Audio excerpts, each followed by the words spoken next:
હરિકૃષ્ણ મહારાજની જય. આપણે પશ્ચિમ દિશા તરફ જ બારી હોય એવા ઘરમાં રહેવાનું જ પસંદ કરીએ અને સવારે એ બારી ખોલીએ પછી સૂર્યનારાયણના દર્શન ન થાય તેથી દુઃખી થઈ જઈએ. એનો કોઈ અર્થ ખરો? બસ એ જ રીતે આપણે આખો દિવસ નકારાત્મક હલકા વિચારો કર્યા કરીએ અને પછી ફરિયાદ જ કર્યા કરીએ કે મારું મન ભગવાનમાં રહેતું નથી. એનો અર્થ ખરો? પ્રેમ, પ્રસન્નતા, પવિત્રતા, આત્મીયતા અને સંવેદનશીલતા આ તમામ પરિબળો એવા છે કે જેની આપણને જીવનમાંથી બાદબાકી કરી નાખીએ એટલે આપણા જીવનની હાલત મીઠા વિનાના શાક જેવી અને સાકર વિનાની મીઠાઈ જેવી બની જાય. પાંજરામાં પોપટને પુરાવવું પડે છે પણ કાગડાને નહીં. વાડ ખેતરની કરવી પડે છે પણ ઉકરડાને નહીં. તિજોરીમાં હીરાને કેદ કરવા પડે છે પણ કાચના ટુકડાને નહીં. નિયંત્રણો સતીને હોય છે પણ વેશ્યાને નહીં. આ વાસ્તવિકતા એટલું જ કહે છે કે તમે જો પરમાત્માને પામવા માગો છો અને ઉત્તમ બનવા માગો છો તો તમારે નિયંત્રણો પ્રત્યે આદરભાવ અને સ્વીકારભાવ કરવો જ પડશે. બાવળના ઝાડ પાસેથી કેરીની અપેક્ષા ન રખાય એ જ પ્રમાણે કુસંગની સાથે રહીને સદ્ગુણોની અપેક્ષા ન રખાય. એના માટે કાં તો સંગ બદલવો પડે અથવા તો અપેક્ષા બદલવી પડે. કરવા જેવું ન કરીએ તો કદાચ આપણી જાતને નુકસાન કરીએ, પરંતુ ન કરવા જેવું કરીને તો પોતાની જાત સાથે સમાજને પણ નુકસાન કરીએ છીએ. હવે ખ્યાલ આવ્યો કે આળસ કરતાં પ્રમાદ વધુ ભયંકર કેમ છે?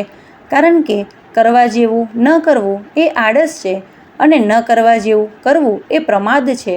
અર્થાત ભજન ભક્તિ અને ધર્મનું પાલન ન કરવું એ આળસ છે અને નાના મોટા પાપ કરવા એ પ્રમાદ છે.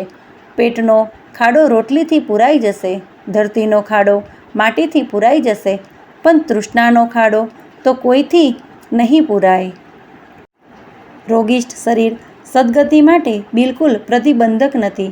જ્યારે દોષિત મન સદગતિમાં જવા દે એવી કોઈ શક્યતા નથી. માટે મનને દોષમુક્ત બનાવવા તરફ ધ્યાન કેન્દ્રિત કરીએ અને સત્સંગ કરીએ. જેની જીવનમાં ખામી હોય એને માથે જો સદ્ગુરુ સ્વામી ન હોય તો એનું જીવન ખામીથી મુક્ત બનવું સર્વથા અશક્ય છે.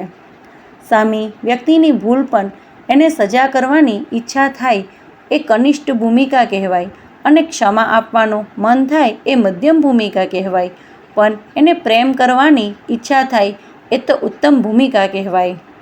રોગોથી છુટકારો મેળવવા માટે દવાખાનાઓ છે, દવાઓ છે અને ડૉક્ટર છે.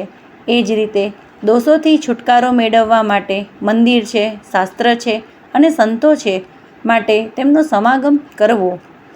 પાપ કરવાનો નિમિત્ત એકાંતમાં મળી જાય અથવા પાપ કરવાનો નિમંત્રણ કોઈક તરફથી મળી જાય ત્યારે પણ ડગે નહીં અને અડગ રહે એને જ સાચો સુરવીર કહેવાય છે.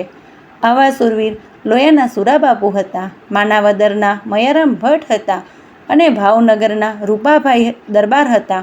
આ ત્રણેય ભક્તોને એકાંતમાં રૂપવાન સ્ત્રીઓએ વિષય સુખની માગણી કરી તો પણ ડગ્યા નહીં, અર્થાત ચરિત્રભ્રષ્ટ થયા નહીં.